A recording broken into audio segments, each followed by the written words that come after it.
Have you ever watched the people you love laugh while someone tears apart the person who loves you most?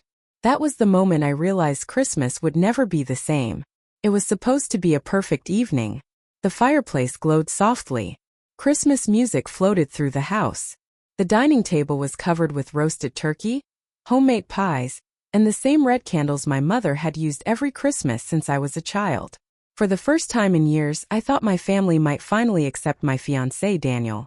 Daniel wasn't wealthy. He didn't drive a luxury car. He wasn't a CEO, a lawyer, or a doctor. He worked as a maintenance supervisor at a local manufacturing company, a job he was proud of because it allowed him to provide an honest living and help his elderly mother. To me, that was enough. More than enough. After years of a painful marriage and an even more painful divorce, I had stopped looking for someone who could impress people. I was looking for someone who could keep his promises. Daniel did. Every single day. But not everyone saw him the way I did. That Christmas night, one unexpected guest walked through my parents' front door and changed everything. My ex-boyfriend. The man who had once broken my heart, and apparently hadn't forgotten how to hurt me. I felt my stomach tighten the second our eyes met. I had no idea that before dessert was served, he would stand up, point directly at Daniel and call him completely useless. And what happened after that smile on Daniel's face, no one at that table would ever forget. For a few seconds after my ex walked in, the room fell strangely quiet. Then my mother broke the silence with an excited smile. "Michael, what a surprise. Come in." Apparently, everyone else knew he had been invited. Everyone. Except me. Michael carried an expensive bottle of wine in one hand and a neatly wrapped gift in the other. He looked exactly the way he always wanted people to see him. Tailored suit, polished shoes, a designer watch that caught the light every time he moved his wrist. He walked around the room shaking hands, accepting compliments as if he owned the place. When he finally reached me, his smile looked friendly. His eyes didn't. "Merry Christmas, Emily," he said. "It's been a long time." "It has," I replied politely. Then he turned toward Daniel. "So, you're the fiancé I've heard so much about." Daniel stood, smiled warmly, and extended his hand. "It's nice to finally meet you." Michael shook it, but only for a second. His grip was cold. His smile even colder. "So," Michael said, looking Daniel up and down, "what do you do for a living?" Before Daniel could answer, my younger son jumped in proudly. "He fixes machines." Several people around the table chuckled. Daniel simply nodded. "I supervise the maintenance department at a manufacturing plant." Michael raised an eyebrow as if he had just heard something amusing. "Oh, maintenance." He stretched the word just enough to make everyone uncomfortable. "I see." I immediately recognized that tone. It was the same voice he used years ago whenever he wanted to make someone feel small without raising his own. Daniel noticed it too. But instead of defending himself, he simply smiled. The same calm smile. And somehow, that smile seemed to irritate Michael even more. Dinner continued, but the warmth of Christmas had quietly disappeared. Conversations became shorter. The laughter felt forced. I kept hoping Michael would let the subject go. He didn't. As everyone filled their plates for the main course, he leaned back in his chair, swirling the wine in his glass. "So, Daniel," he said loudly enough for everyone to hear, "maintenance supervisor. Is that where you see yourself 10 years from now?" The room fell silent. Daniel answered without hesitation. "If I'm still doing honest work that helps people and lets me take care of the ones I love, I'd consider myself very fortunate." I smiled. That was exactly who he was. But Michael laughed. Not a polite chuckle. A loud mocking laugh. "Wow," he said, shaking his head.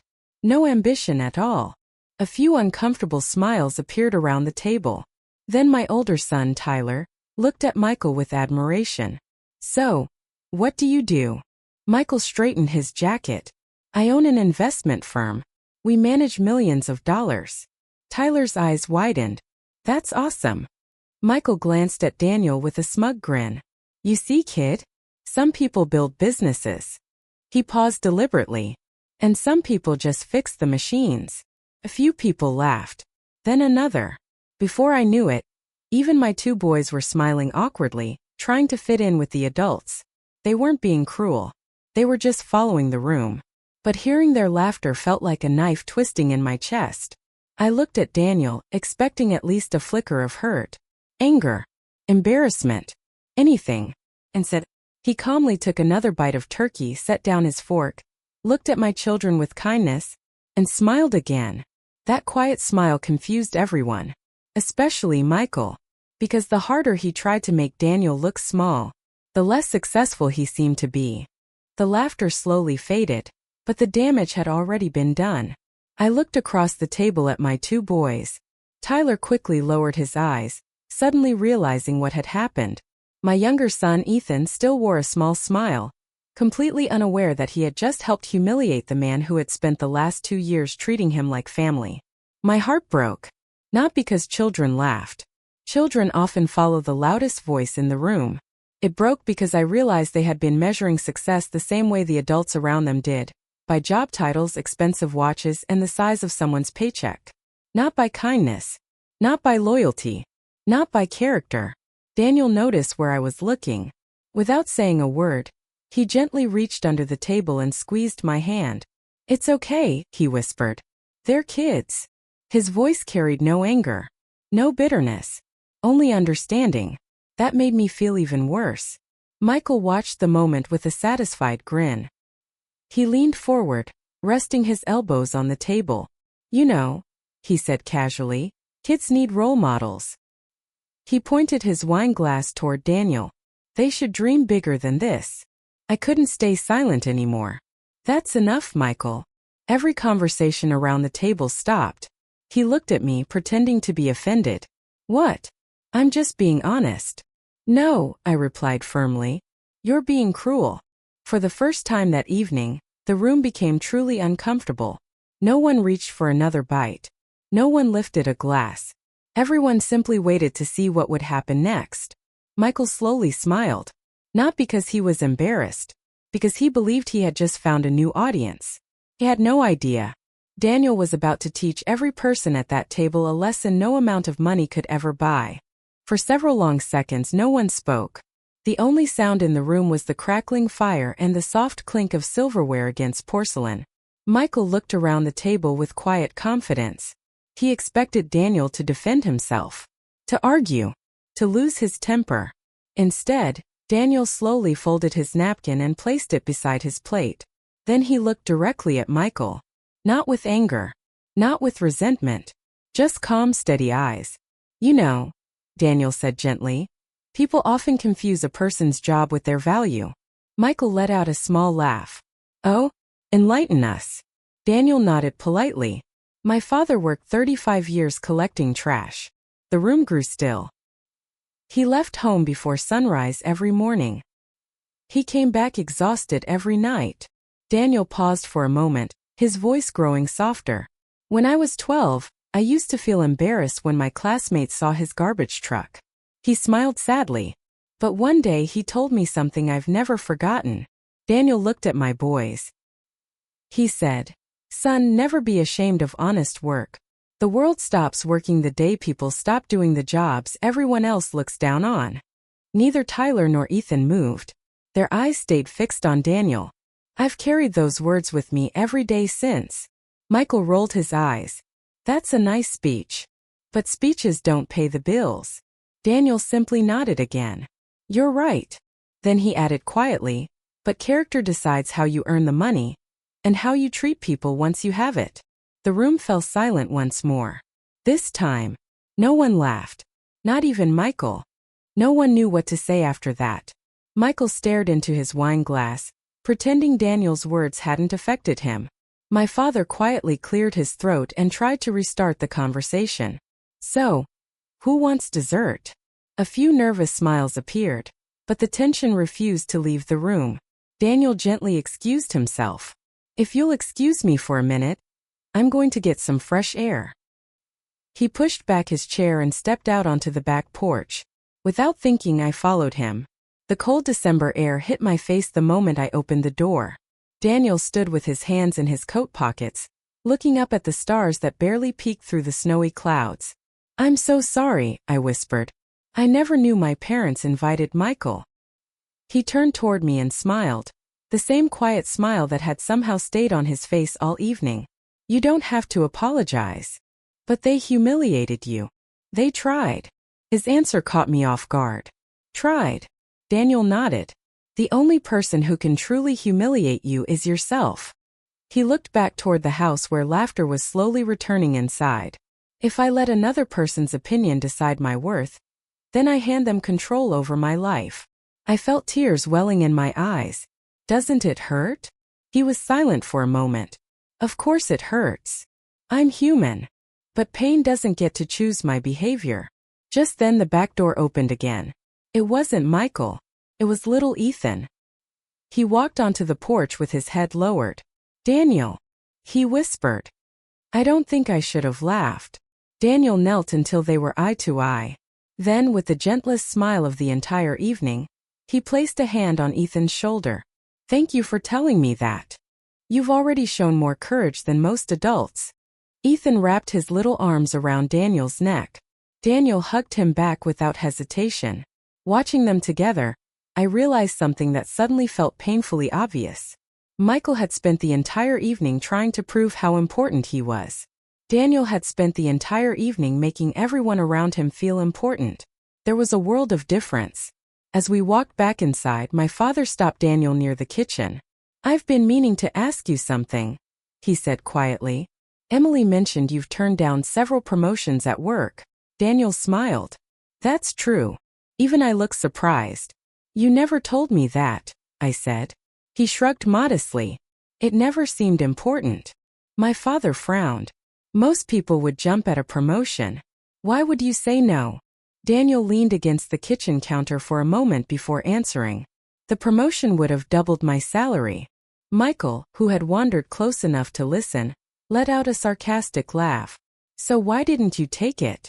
Daniel looked at him calmly. Because it also required relocating nearly 1,000 miles away. He paused. My mom was diagnosed with Parkinson's 3 years ago. The kitchen fell silent. She still lives alone. I take her grocery shopping every Saturday. I drive her to every doctor's appointment. And every Sunday evening we have dinner together. He smiled softly. She tells the same stories every week. And I still laugh like it's the first time I've heard them. His eyes glistened for just a second. If I accepted that promotion, I would have earned more money. But I would have lost time I'll never get back. No one said a word. Even Michael couldn't find one. For the first time that evening, his expensive suit suddenly looked far less impressive than the man standing quietly across from him. The silence in the kitchen was suddenly broken by a loud crash. Everyone spun around. My mother had collapsed beside the dining table. A serving bowl lay shattered across the hardwood floor. Mom! I screamed. My father rushed toward her, panic written all over his face. She wasn't responding. For one terrifying second nobody moved. Nobody. Except Daniel. He was at her side almost instantly. Call 911, he said calmly. His voice was firm, steady, and impossible to ignore. I grabbed my phone with trembling hands. Daniel knelt beside my mother and gently checked her breathing and pulse. She's breathing, he said. But it's weak. He carefully loosened the scarf around her neck and placed his folded jacket beneath her head. Everyone, please give her some space. Without raising his voice, he somehow took control of the room. Michael stood frozen only a few feet away. The confident businessman who had dominated dinner moments earlier now looked completely helpless. Daniel looked at my younger son. Ethan, can you bring me the blanket from the couch? The little boy nodded and ran without hesitation. Tyler, Daniel continued, unlock the front door so the paramedics can come straight in. My older son moved immediately. No one questioned Daniel. Not because he demanded authority, but because he earned it. A minute later, my mother's eyes slowly opened. She looked confused. Daniel smiled reassuringly. You're okay. Help is on the way. She reached for his hand and squeezed it weakly. Thank you, she whispered. At that moment I looked around the room. No one cared what Daniel's job title was anymore. They only cared that when everything fell apart, he was the one who knew exactly what to do. A few minutes later, The flashing red and blue lights reflected across my parents' front windows. The paramedics hurried inside with their equipment. Daniel immediately stepped aside.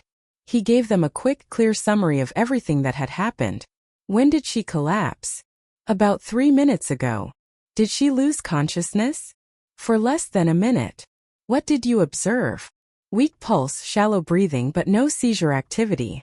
One of the paramedics nodded with quiet approval. Thank you. That's exactly what we needed. As they examined my mother, the senior paramedic looked at Daniel. Are you in healthcare? Daniel smiled. No. I'm just certified in first aid and CPR. I renew my certification every 2 years. The paramedic raised an eyebrow. Most people let those certifications expire. Daniel shrugged. My mother lives alone. I've always hoped I'd never need those skills. But I never wanted to be unprepared. The words settled heavily over the room. Prepared. Not for recognition. Not for praise. But for responsibility.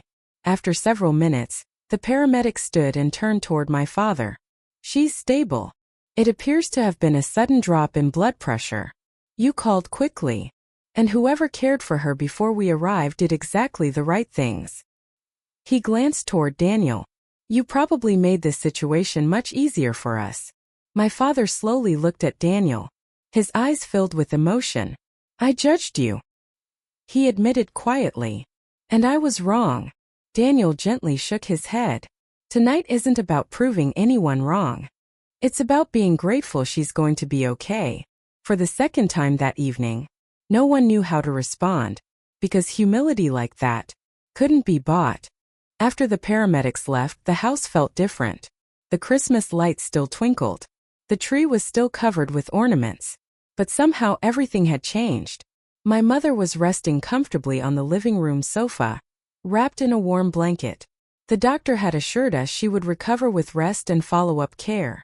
For the first time that evening, everyone gathered together without pretending, without forced smiles, without empty conversations.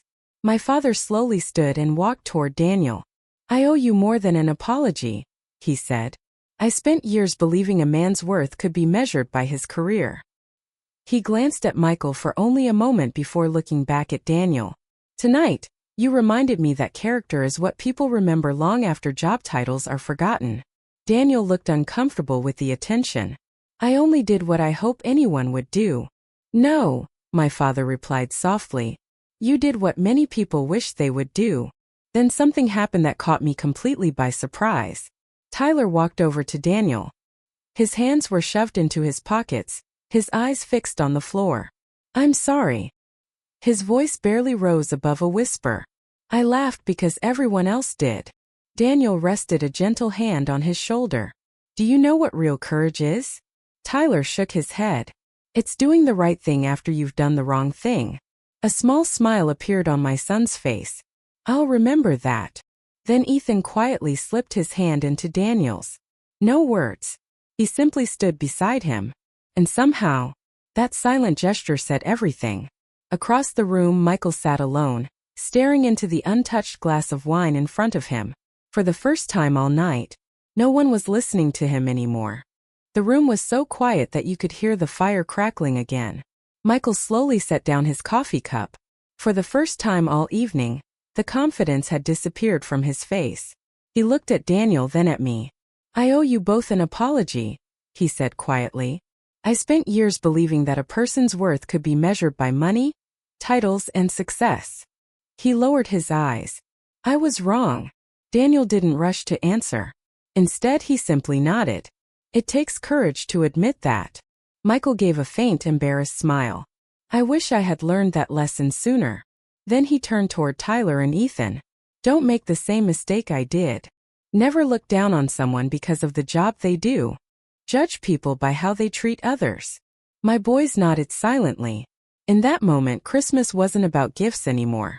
It was about grace, about forgiveness, and about the quiet strength of a man who never needed to prove his worth, because he had been living it all along. As the evening came to an end, the snow outside had covered the streets in a blanket of white. Inside, the warmth of the house had finally returned. Not because the fire burned brighter, but because every heart around that table had changed. As we prepared to leave, Ethan slipped his small hand into Daniel's. "Will you still come to my soccer game next Saturday?" he asked. Daniel smiled. "I wouldn't miss it for the world." Tyler stepped forward next. He hesitated for a moment before giving Daniel a hug. "I'm really glad you're going to be part of our family." Daniel hugged him back. "So am I." When we reached the front door, my father stopped us. He looked Daniel in the eyes and said something I'll never forget. "A man isn't measured by the title on his business card. He's measured by the peace he brings into other people's lives." Daniel didn't answer with a speech. He simply smiled. The same quiet smile that had confused everyone at the beginning of the night. Now we all understood it. Because confidence built on character never needs to shout. As we drove home through the falling snow, I reached over and held Daniel's hand. That Christmas, I didn't receive the most expensive gift. I received something far more valuable. The certainty that I had chosen the right man. And sometimes, the greatest victory isn't proving someone else wrong. It's quietly proving that kindness, integrity, and love will always outshine pride. Merry Christmas. Fan 12 Mongkwajong Sin Wai Nia.